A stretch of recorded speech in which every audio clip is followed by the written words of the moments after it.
यमग्नुष्णवन्नित्यबोधस्वरूपं मनश्चक्षुरादिन्यबोधात्मकानि प्रवर्तन्त आश्रित्य निष्कम्पमेकं स नित्योपलब्धिस्वरूपोऽहमात्मा स नित्योपलब्धिस्वरूपोऽहमात्मा।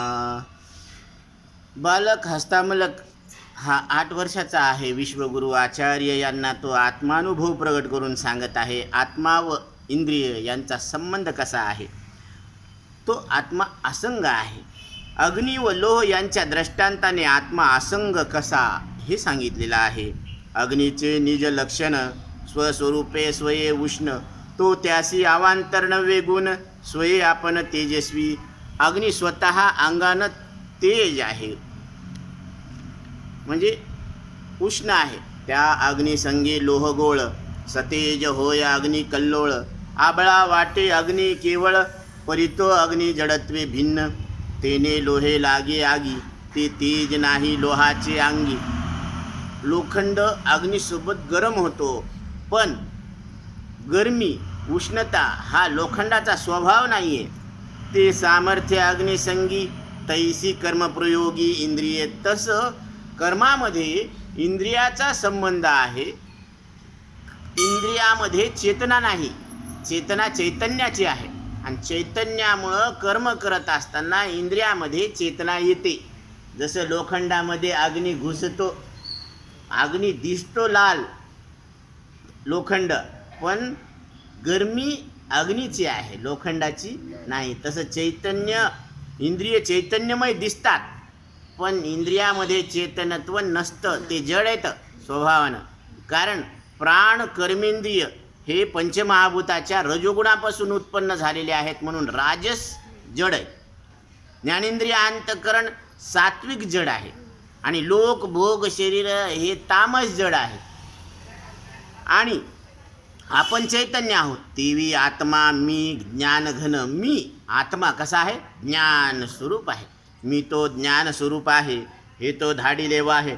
विषय ज्ञाने होय गगना एवढा.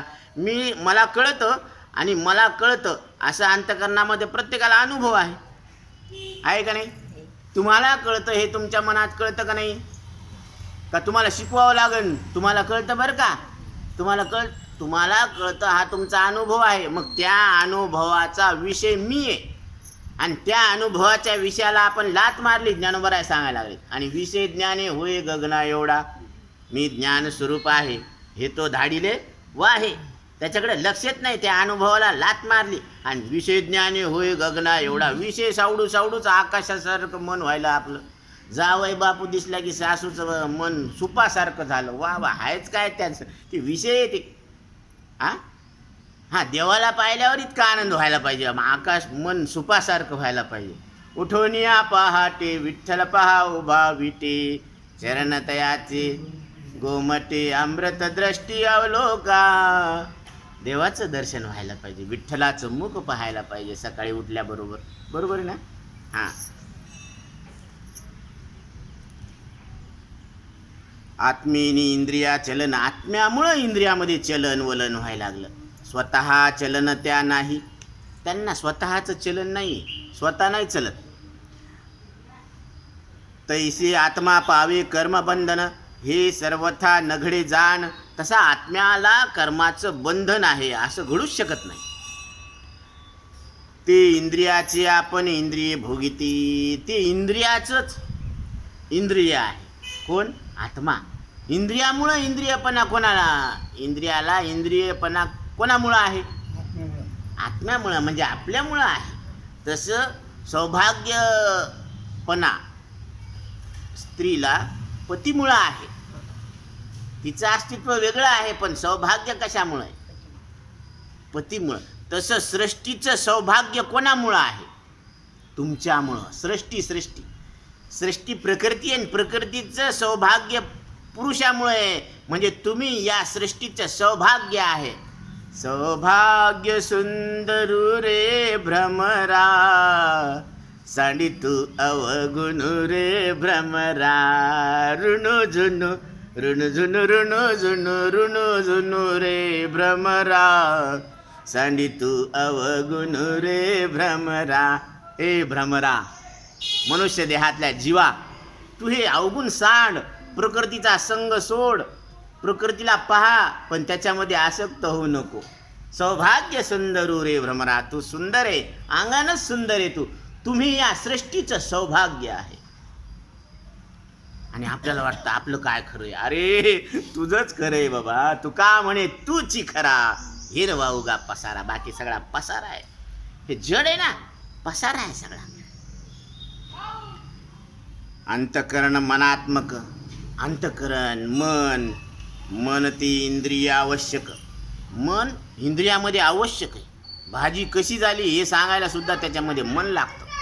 पोथीत आल्यावर कानामध्ये मन लागतं. कानातून शब्द ऐकायला ना कानानं, तर त्याच्यात मन पाहिजे. आणि नाही तर नुसतं धड इथं मन घरी म्हणल्यावर काय कामाचं ते. कथेत नाही चित्तन काय मांडीले प्रेत, म्हणून ते प्रेत काही कामाचं नाही. कथेत मन पाहिजे. म्हणून मन द्या. तू मन हे मीची करी, माझी ये भजनी आस्था धरी. मगच मज सर्वत्र एकाते नमस्कारी, मज एकाते. मग तू काय कर, सगळ्या ठिकाणी मलाच एकाला नमस्कार कर. मीच आहे म्हणून. अल्ला तूही रे, मौला तूही रे, तूच आहे. ऐक ना, जिकडे पाहे तिकडे सर्वमय गोविंद. आनंद रे विठोबा मा झाला माझे मनी. देखिली विटे सहित चरण पाऊली. काय गा विठोबा आता तुझं म्हणावे. शुभाशुभ गुड तुम्हा थोराच्या नावे. देवा, जे काही चांगलं बरं व्हायला लागलं ना, ते सगळं तुझ्या चरणी अर्पण करायला लागलो. म्हणून जिकडं पाहायला लागलो तिकडं तूच दिसायला लागला मला. म्हणून चतुर्भुज नरनारी, जिकडं पाहावं तिकडं काय चतुर्भुज आहेत. सगळे नारायणच दिसायला लागलेत. नारी दिसणं, नर दिसणं, विष्णूच दिसायला लागला मला. ही दृष्टी आहे, भक्तीची दृष्टी आहे. म्हणून अग्निसंगे विन लोह न घडे. अग्निसंग झाल्याशिवाय लोखंड गरमच होत नाही.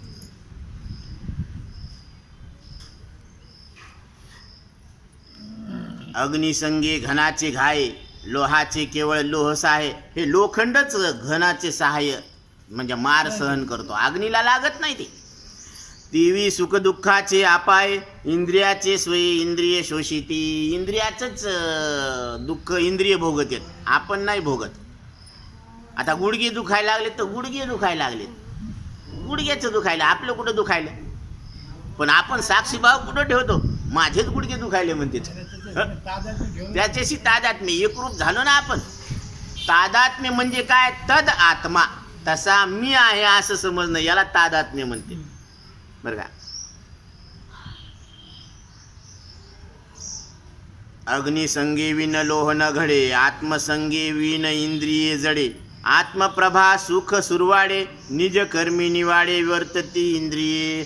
आता अग्निसंग झाल्याशिवाय लोखंड गरम होत नाही, तसं इंद्रियामध्ये आत्मा प्रविष्ट झाल्याशिवाय इंद्रिय काम करत नाही. म्हणजे डोळ्यानं रूप पाहायचं तर त्याच्यामध्ये आपली उपस्थिती प्रार्थनीय. आपल्याला पायानं चालायचं तर आपली उपस्थिती त्याच्यात प्रार्थनीय आहे. कारण पायानं चलणं, पाया चलत नसते, पायामध्ये चैतन्य पाहिजे, ती शक्ती पाहिजे. मग प्रेतानं चालायला पाहिजे, आहे का नाही. आणि मग प्रेतानं चालल्यावर कर्मन का आपल्याला नाही ना. म्हणून तिथं चलण्यामध्ये आत्मशक्ती पाहिजे. कर्मे करुणी आत्मा आकर्ता. बरं का. आत्मसंगे विन इंद्रिय जडे. आत्मसंगा वाचून इंद्रिय कसे जडे, इंद्रियाचा स्वभाव जडे. डोळ्याला डोळा कळत नाही, कानाला कान कळत नाही, कान तुम्हाला कळतो, कानातून शब्द तुम्ही ऐकता. म्हणजे कानामध्ये तुम्ही आत्ता आहेत, इथं आहेत, प्रगट आहेत, म्हणून ऐकण्याची क्रिया व्हायला लागली. मग ह्याच्यामध्ये प्रधान कोण आहे, आत्मा आहे, तुम्ही आहेत. म्हणून आत्मप्रभा सुख सुरवाडे, निज कर्मी निवाडे वर्तती इंद्रिये. निज कर्म करत असताना सुद्धा निवाडा पहा त्याच्यामध्ये. इंद्रियामध्ये निवाडा कोण करतं, आपण. ज्यावेळेस आपण पाहतो त्यावेळेस ऐकणं व्हायला लागलं का, आणि ऐकणं व्हायला लागलं त्यावेळेस चलणं व्हायला लागलं का, नाही ना. ज्यावेळेस ज्या इंद्रियामध्ये मी प्रगट आहे त्यावेळेस ते विशेष रूपाने आपल्याला लक्षात यायला लागलं. आता आपण चलणं बंद आहे, पाहणं गौण आहे, पण ऐकणं मुख्य आहे. म्हणून सगळ्यामध्ये आपण प्रगट आहोत, पण मुख्य कशाला द्यायचं हे आपल्यावर अवलंबून आहे, मुख्यत्व. म्हणून लोह घडवून अग्नी न घडता, आता लोखंडाला आकार देता वेळेस अग्नीला आकार भेटत नसतो.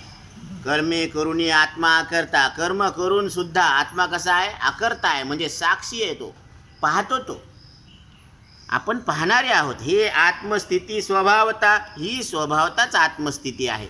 जाण तत्वता गुरुवर्या, हे गुरुवर्या, ही आत्मस्थिती स्वभावानच आहे असं तुम्ही जाणा. हा सद्गुरूशी अनुवाद आहे, संवाद आहे. हा पहिला संवाद आहे जगातला, जो सद्गुरूशी शिष्यानं केलेला आहे आत्मज्ञानाबद्दलचा. हस्तामलक. इंद्रिये देव इंद्रिय वृत्ती, इंद्रियाची देवता आहे आणि इंद्रिय वृत्ती आहे. आत्मप्रभा प्रकाशती, हे आत्मप्रभाच काय करायला लागली, प्रकाशन करायला. आत्मच्या किरणानं हे प्रकाशन व्हायला लागलं, आत्मज्ञानानं. कारण हात आहे कर्म इंद्रिय, हाताची देवता इंद्र आहे, आणि ह्यानं काय होतं, देण्या घेण्याची क्रिया होती. पाय आहे कर्मेंद्रिय, त्याची देवता वामन आहे, त्यानं येण्या जाण्याची क्रिया होती, बरोबर आहे ना. तर ही देवता, हे इंद्रिय आणि ही क्रिया, यांना प्रकाशन कोण करायला लागलं, आत्मा. आपण प्रकाशन करायला लागलो या त्रिपुटीला. यस्य भाषा सर्वमिदं विभाती, विश्वाची स्फूर्ती चित सत्ता स्फुरी. ह्या विश्वाला प्रकाशन करणारी सत्ता कोण आहे, तर मी आहे. 23 योनी पृथ्वीवरी भासते पदार्थाची परी, प्रकाशते एकसरी संवित्ती जाण. सांग देवा, या कंकरापासून शंकराला प्रकाशन करणारी जी शक्ती आहे, ती चित शक्ती आहे, ती विश्वाची स्फूर्ती आहे, ती तू आहे, असं ज्ञानोबराय चांगदेवाला सांगतात. इंद्रिये प्रकाशरूप होती, इंद्रिय कशी आहे, प्रकाशरूप होती. कधी, जेव्हा तुम्ही नाही का स्कूटीचा बटन टाकलं, लाईट आपोआप फोकस मारतं का नाही अंधारामध्ये. हां, तसं इंद्रिय प्रकाशरूप, इंद्रियाचे बल्ब लागते, तरी प्रेतदेही प्रकाशती. इंद्रिय जर स्वतःहून जर बल्ब लावले असते तर मग प्रेताचे बी बल्ब लागले असते, त्यानं पाहिलं असतं. ते म्हणलं असतं ना, पांड्यावरम मला लय कटाळा आला बसू बसू, म्हणतं का नाही म्हणत. इंद्रिये चित सत्ता प्रकाशती, इंद्रियामधून चित सत्ता प्रकाशन करते. तो मी चिन्मूर्ती चिदात्मा, तो मी चिन्मय मूर्ती आहे, चिदात्मा आहे, म्हणजे आत्मा आहे. हे नावं आहेत माझे. हे इतुके ही व्याख्यान, हे एवढं जरी व्याख्यान. साधक वृत्तीचे साधन, हे साधक वृत्तीचं काय आहे, हे साधन आहे, याच्यानं साधना पूर्ण होणार आहे आपली. मजसी इंद्रिया सत्यपण कल्पांती जाण असेना, या इंद्रियाला सत्यपण कल्पात सुद्धा नाही. इंद्रिय खोटे येतं, इंद्रिय खोटे आणि ते दाखवतेत बी खोटे. म्हणून ज्ञानोबरायांनी इशारा केलेला आहे, काय, निजवृत्ती काढी सर्व माया तोडी, इंद्रिया सवडी लपो नको. इंद्रियानं दाखवलेल्या वस्तू तू खऱ्यात मानूच नको. पण या इंद्रिय काय करतात, खोटं दाखवायला लागलेत. आता तुम्ही रेल्वेत बसले ना, झाडं पळायलेली दाखवतात का नाही. आता गंमत आहे, इथून सूर्य तुम्हाला चेंडू एवढा दाखवते इंद्रिय. मग सूर्य चेंडू एवढा आहे का, पृथ्वीच्या लाख पट मोठा आहे, आणि तो अग्नीचा दगदगता गोळा आहे, आणि आकाशात आधर आहे. आलं का लक्षात. इंद्रिय खोटं दाखवते. विज्ञान पहा, भूगोल सांगते, पृथ्वी सूर्यावरून जर पाहिलं पृथ्वीकडं तर दर्या में खसखस, आणि पृथ्वीवरून जर पाहिलं या देहाकडं तर दर्या में खसखस. आपण की झाडकी पत्ती की झाडकी मुली, या देहाचं अस्तित्व. आणि ह्यालाच मी समजून लय मोठमोठ्या गप्पा मारायलोत आपण. तर ते म्हण लागले, चांबडे के पुतले तो भजन करले, कशाला अभिमान धरतो. हा,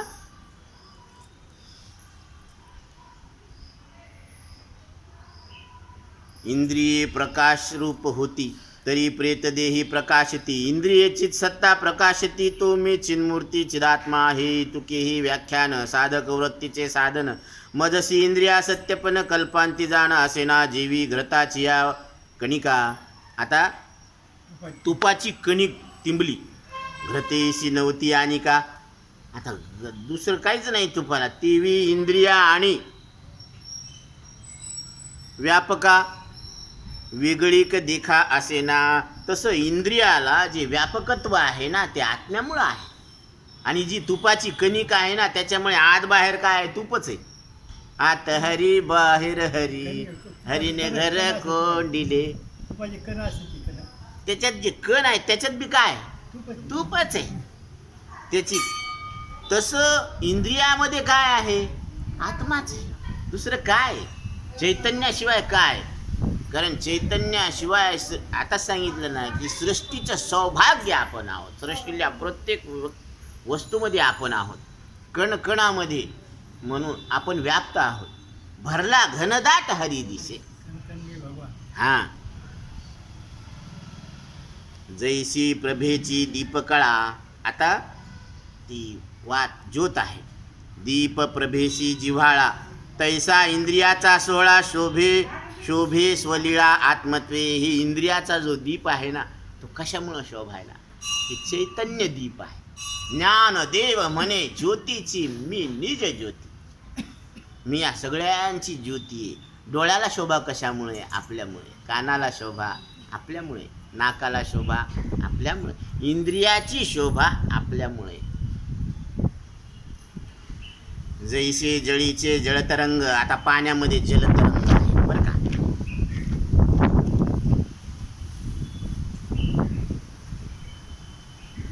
जळी वर्तती अनेक, तेवी इंद्रियाचे विभाग. तसं इंद्रियाचे जे विभाग आहे ना, चित्सत्ता सांग चैतन्य क्रीडती. हे चित्सत्तेनं काय होतं? हे चैतन्यामध्ये क्रीडा करत असते. चैतन्यामध्ये क्रीडा करत असते. कारण चैतन्य ही नदी आहे, उपमा दिलेली. आणि त्याच्यामध्ये या काय व्हायला लागल्या आता? क्रीडा. इंद्रियाचे वेगवेगळे विभाग आहेत. कर्मेंद्रिय आहेत, ज्ञानेंद्रिय आहेत. म्हणजे हे 10चे विभाग चैतन्यामध्ये तरंग आहेत. हे 10 इंद्रिय ज्ञाने नित्य वर्तती. इंद्रिय ज्ञानानं काय होत असतं? नित्य वर्तन करत असते. ज्ञानामुळंच हे चेतना आहे. सकाळी दिसतं, दुपारी दिसतं, संध्याकाळी दिसतं. कशामुळं? चित्सत्य नित्य असल्यामुळं. म्हणून हे नित्य प्रकाशन करते. ती ज्ञान ज्ञाते न मानिते.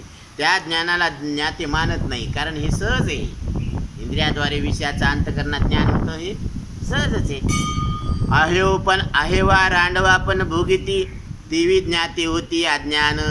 जसं आहेव असून सुद्धा ती काय करते? रांडवपणा भोगती. विधवे पण भोगती ती बाई. टिकली नाही लावली तर काय? मालक असून. तसं बरं का. तेवी ज्ञान ज्ञाते न मानिती, तेवी ज्ञाते होती अज्ञान. ते ज्ञाते असून सुद्धा काय करते? अज्ञानपणाचा बुरखा घेते. कारण हे सगळ्याला मूळ कारण काय आहे? ज्ञान आहे. सगळ्याचं प्रकाशन कोण करायला लागलं? आत्मा करायला लागला, चैतन्य करायला लागलं. आणि ते चैतन्य आपण आहोत. आता सगळे चित्र दिसायला लागलेत पण प्रकाश कोणाचा आहे? मागच्या प्रकाशाकडे कोणाचं लक्ष येत नाही. चित्रपटगृहामध्ये जे चित्र दिसायला लागलेत तुम्हाला ते मागच्या प्रकाशामुळे ना. ते प्रकाश बंद झाला की इकडे चित्र दिसणं बंद होते. तर ते प्रकाश मेन आहे. तसा इथं चित प्रकाश आपण महत्वाचे. भ्रतार शेजे निजोनी नारी. आता नवऱ्या बायको दोघं झोपलेली. स्वप्न वैधव्य शंक भिक्करी. आता स्वप्न तिला पडलं आणि मी नाही का विधवा झाले. आणि ती रडायला लागली. कोण? ती बाई जवळ झोपलेली. हो. भ्रतार तिसी पुसे जरी, सांगे ते तरी मी रांडेले. आता त्या नवऱ्यानं विचारलं, ए उठ, काय झालं? कशाला रडायली? ते म्हणे मी विधवा झाली. सांगन का ती? आता ही बुवा समोर आहे ना मालक. पती सन्मुख बैसोनी जाण. ती पती समोर बसून म्हणे, आजी चुडियाशी पडले खान, माझ्या बांगड्या फुटल्या, माझा चुडा गेला. ते असं म्हणेन का ती? नाही. बापू भ्रमाचे महिमान. बापा बापा बापा, हे भ्रमाचं महिमा कसा आहे बघा. नाही हे जवळ आहे, जिवंत आहे, आणि तिला स्वप्न का पड मिळाला? मी आता कुंकू पुसलं, माझ्या बांगड्या फुटल्या, काय करू माय, असं कसं झालं? असं विलाप करायला जागाच नाही इथं. साक्षात बापा आहे ना. बाप उपयोगू शब्द. तसं बापू भ्रमाचे महिमान. ऐसेची सज्ञान जल्पती, असं सज्ञान म्हणतात की हे काय भ्रम आहे. मी अज्ञान म्हणविता, म्हणे तो झाला निखळ ज्ञाता. मी अज्ञानी आहे असं म्हणलं ना किती खरं ज्ञानी. हे कसं उलट बोलायलेत हो तुम्ही, हे असंच आहे. तेच न मानिती तत्वता, आणि तसं जर नाही मानलं तर तात्विक दृष्टीनं विकल्पता विटंबू, ते कल्पनेनं काय झाला त्याला विट आला त्याला. जे न मानिती इंद्रिय ज्ञान, जे इंद्रिय ज्ञानाला मान्यता देत नाहीत त्याशी जन मानिती सज्ञान, त्यालाच लोक काय म्हणतात हुशार आहे म्हणतात. बापू विकल्पाचे विंदान, ज्ञाते अज्ञान दृढ केले. हे विकल्पाचं एवढं मोठं शक्ती आहे की त्याला ज्ञात्यांनी काय केलं, त्याचं अज्ञान दृढ केलेलं आहे, असं पक्क केलेलं आहे. म्हणून पशुपक्ष्यांची जी ज्ञान आहे तर ते कसं आहे माहिती का, इंद्रियजन्य ज्ञान आलं ते सत्य मानतात. आणि मनुष्यातलं जे ज्ञान आहे, बुद्धी आहे, ती कसं आहे इंद्रियजन्य ज्ञानावर मात करते. इंद्रियानं प्रतिबिंब दिसतं पण ते आपण खोटं मानतो, आणि इंद्रियानं प्रतिबिंब चिमणीला दिसतं ती खरं मानती, चोचणे मारते, हुज्जत घालत बसते ती दिवसभर. ऊसाचे शेंडा येईल फळ, ऊसाच्या शेंड्याला फळ येईन बर. आणि हे काय खाली बुडाला, जो म्हणे तो नाडला केवळ तो फसला. असं जे म्हणलं ना ते फसला तिथं. ऊस सर्वांगी सफळ, हे ऊसच फळ आहे ना, ऊसाच्या रूपानं काय फळ एवढं मोठं बघ ना. तेवी इंद्रिय सकळ निज ज्ञान नांदे, तसं सगळ्या इंद्रियामध्ये आत्मज्ञानच नांदायला लागलं. तू जरा जरा बघ ना इकडं. या लागी इंद्रिय प्रवृत्ती माझी दंडळीना आत्मस्थिती. अरे इंद्रिय किती काम करू द्या त्याच्यामध्ये आत्मस्थितीला काही तडा जात नाही. इंद्रिय आलिया निवृत्ती माझिया निजस्थिती लाभ काय. इंद्रिय समजा निवृत्तीवर आलेत, पेन्शनला गेले इंद्रिय, डोळ्यानं दिसणं, कानानं ऐकू येणं, बरं का, बोलता येणं धड, तरी हे इंद्रिय आता आले आणि गेले. पाय आले आणि जाणार. आता महाराज पोतीला यावं वाटतं पण पायानं चालताच येत नाही, काय करू आता. मग पाय आले, त्यांनी त्याची सेवा केली आणि सेवा करून ते निवृत्त झाले निवृत्त. मग ते आले आणि गेले. मग आपण आलो का गेलो, आलो नाही गेलो नाही, म्हणजे आपण आल्या गेल्याचे नाही, शंभू तेल्याचे नाही, बरं का. आपण कसे आहोत, अखंड स्थिर आहोत आपण, बरं का. तर माझी निजस्थिती लाभ काय, माझ्या आत्मस्थितीमध्ये काय फरक आहे. ते आल्यामुळं काही लाभ झाला आणि ते गेल्यामुळं तोटा झाला का, नाही. ते आले त्याला मी जाणलं, ते गेले त्याला मी जाणलं. असा तुम्ही साक्षीभाव ठेवा, जाग व्हा. असं मृगजळ जेथे आटले, मृगजळ आटलं तेथे केवळ कोरडे झाले. आता तिथली जमीन कशी झाली, कोरडी झाली. मा होते जेव्हा भरले, आता जेव्हा ते भरलेलं दिसत होतं हां, तेव्हा तरी ओले करू शकते का, तेव्हा तिथल्या जमिनीला ते ओलं करतं का, नाही करत. तेवी इंद्रिय प्रवृत्ती निवृत्ती, तसं इंद्रिय आले आणि गेले, ते कर्मामध्ये प्रवृत्त झाले काय आणि कामामधून निवृत्त झाले काय. हे भ्रांताची मुख्य भ्रांती, ही भ्रांताची लय मोठी मुख्य भ्रांती आहे. मी निष्कंप निज मूर्ती, मी कसा आहे, निष्कंप आत्ममूर्ती आहे. निज म्हणजे आत्मा, मी अशी मूर्ती आहे, निष्कंप आहे, कुठलाच कंप नाही तिथं. भूकंप म्हणजे धरणीमध्ये कंप होते, पण माझ्यात कुठं कंप आहे. निष्कंप पदाचे निरूपण, त्याचे हे निज व्याख्यान, हे निष्कंप पदाचं हे पूर्ण व्याख्यान चालू आहे. प्रपंच परमार्थी स्थिती समान, प्रपंचामध्ये आणि परमार्थामध्ये समान स्थिती आहे. हे मुख्य ज्ञान सज्ञानाचे, हे मुख्य ज्ञान ज्ञानीच आहे. सनित्योपलब्धी मी आत्मा, मी नित्य उपलब्ध आत्मा आहे. हे मुख्य ये भूमिके, हे गौण प्रमा, या भूमिकेमध्ये हे गौण प्रमा आहे. हे सुद्धा कारण हे भ्रम निवृत्त करण्यासाठी सांगावं लागायला लागलं. भूमिका पहा, मी परमात्म्याचा निजात्मा, मी परमात्मा स्वरूपासून निज आत्मा आहे. परास्पर महिमा मजमाजी नाही, पर अपर म्हणजे जवळ दूर अशी महिमा माझ्यामध्ये नाही.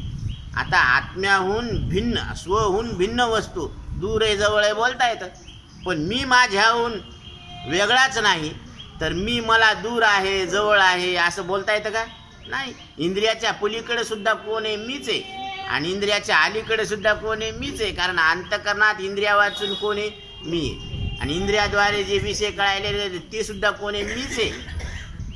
कारण आत बाहेर मीच भरलेला आहे ना. पाण्यात माठ आहे, तर माठाच्या आत बाहेर काय? म्हणजे माठात पाणी आहे, माठात पाणी नाही, पाण्यामध्ये माठ टाकला तू. आता नदीमध्ये माठ पाणी भरायला जर घेतलं आपण, तिथं कसा व्यवहार होतो? आता ते माठात पाणी आहे म्हणजे आता माठात पाणी नाही, पाण्यातच माठ आहे. आणि माठात बी काय? त्याच्या आत बाहेर सगळं पाणीच आहे. तसं इथे मी तू पणा बोलवणं, इथं मी आणि तू असं बोलणं हे उरतच नाही. मी तू पण जाऊ दे दुरी, एकची घोंगडी पांघरू हरी. मी तू पणाची झाली बोळवण, एका जनार्दनी श्री दत्त ध्यान. हे मग एकाच ध्यान लावायचं. अवधूत चिंतन श्री गुरुदेव दत्त. दत्त म्हणजे ज्याचा कधी बदल होत नाही, जे कॉन्स्टंट आहे, जे बदलत नाही. आणि जे बदलत नाही ना ते मरत नाही, त्याला दत्त म्हणायचं.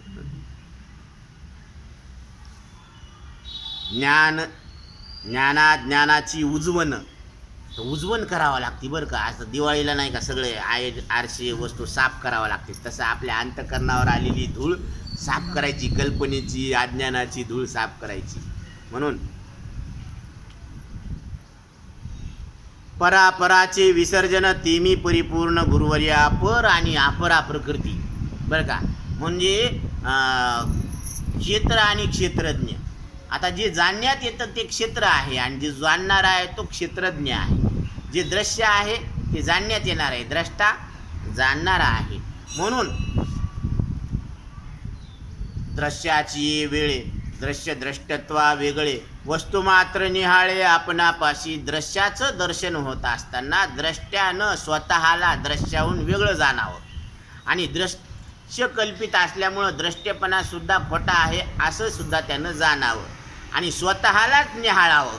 जसं आपण आरशासमोर बसून काय करतो? स्वतःला निहाळतो, म्हणजे या 3.5 हाताच्या देहाला निहाळतो. तर ते निहाळत असताना लक्षात घ्यायला पाहिजे की ही जी मूर्ती आहे ते मी नाही, हे शरीर मी नाही, असं निहाळताना लक्षात यायला पाहिजे आपल्या. ज्ञानदेव म्हणे पाहता पाहिले स्वप्नीचे चेहिले जाईल लया. स्वप्न पाहत असताना तुम्ही त्या स्वप्नाहून वेगळे असतात, तसं जागृती पाहत असताना तुम्ही या जागृतीहून वेगळे आहेत. म्हणजे पाहणारे आहेत तुम्ही. जागृती स्वप्न सुषुप्ती या मनाच्या अवस्था आहेत, त्याला प्रकाशन करणारे तुम्ही. न झोपले न जागे न स्वप्नात तुम्ही कसे त्याचे साक्षी आहेत. तसं ज्ञान अज्ञानाची उजवण करायची आपल्याला, अशी उजळणी करायची. परापराची विसर्जन, हे विसर्जन करून टाकायचं. ते मी परिपूर्ण गुरुवर्या. हे गुरुवर्या, तो मी परिपूर्ण आत्मा मी आहे, जिथं दृश्य नाही, द्रष्टा नाही. ऐकून बाळकाची वदंती, ऐका बाळकाचं बोलणं ऐकून आचार्याशी परमप्रीती, आचार्यांच्या ठिकाणी परम प्रेम उत्पन्न झालं. सुखावूनी पुढत पुढते त्यांना खूप आनंद झाला. पुढं बाळक काय सांगन अशी त्यांची उत्कंठा वाढली. त्याशी ज्ञानोक्ती परिसोची पाहे, त्याचे अजून युक्त्या ऐकावं वाटायला लागले, त्याचं बोलणं. हे जाणून बाळक, असं बाळक जाणायला लागलं. बघा काय कसं एकमेकाचं अंतर कळायला लागलं. तर म्हणून आईला बालकाची, बालकाला आईची जी भाषा कळते ना ती वेगळीच आहे. म्हणून ही पांडुरंग परमात्मा विटेवर उभा आहे, कमरेवर हात ठेवून उभा आहे ना, तर हा देव जास्त काही जाणत नाही, पण हृदयाची भाषा जाणतो. हा हृदयाची भाषा जाणतो. आपण सांगायच्या आधी त्याला कळतं की आपल्याला काय पाहिजे. जसं काल उदाहरण दिलं ना, की कासवाच्या पिलाला जर भूक लागली, ती लांब असते, कासवीन लांब असते, तिनं फक्त डोळ्यानं पाहायला पाहिजे, तिचं पोट भरतं. हे कसं होतं माहीत नाही, पण हे होतं, हे 100% खरं आहे. तसं आपण त्या निष्ठ देवाकडं पाहायला पाहिजे सकाळी उठून. त्या विठ्ठलाची मूर्ती निहाळायला पाहिजे. आपल्या मनात काय आहे ते त्याला सांगायला पाहिजे. काय तुझ्या मनात सांग माझ्या कानात सांगायला पाहिजे. न सांगता कळो येते अंतर, विश्वी विश्वांभर परिहार चिन्ह लागे. न सांगता कळो, तुम्हा